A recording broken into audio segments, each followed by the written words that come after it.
Itoophiyaatiin jettan kana nan dhagaa garuu dhaqee hin beeku.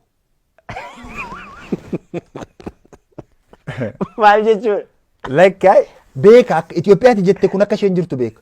Garuu guyyaa tokko iyyuu keessa jedhee hin beeku. Itoophiyaa otoo argaan keessa hin jiraadhanu.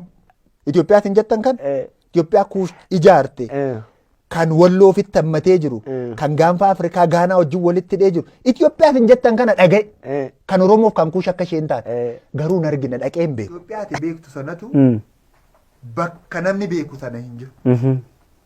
Kanaaf kanan seenee hin beeku siin jedhee anamma kanan jiraadhu Finfinneedha.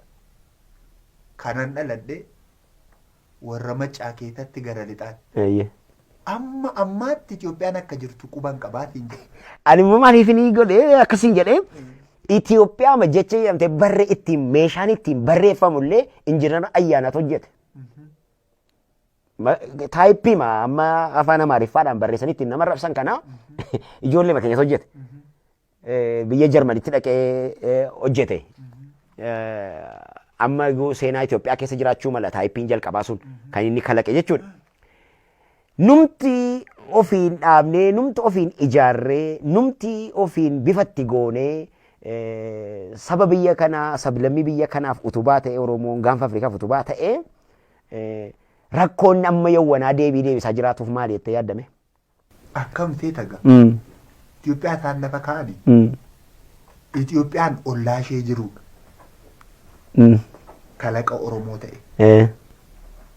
Kan lafa kaa'e ita inni lafa kaa'e.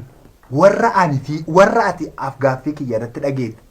Ani biyya Oromiyaa keessa ollaa Itoophiyaan jiraadha kanan siin jedhe. Itoophiyaa amma jettu kana. Ollaa Itoophiyaan jiraadha isheen jettu kanadha. Ollaan Itoophiyaan jiraadha isheen jedhe ishee kana.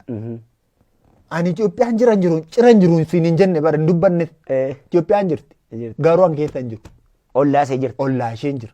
Ollaa Itoophiyaa ishee an beeku ishee Oromoon duraatiin Adawaa fuula dura.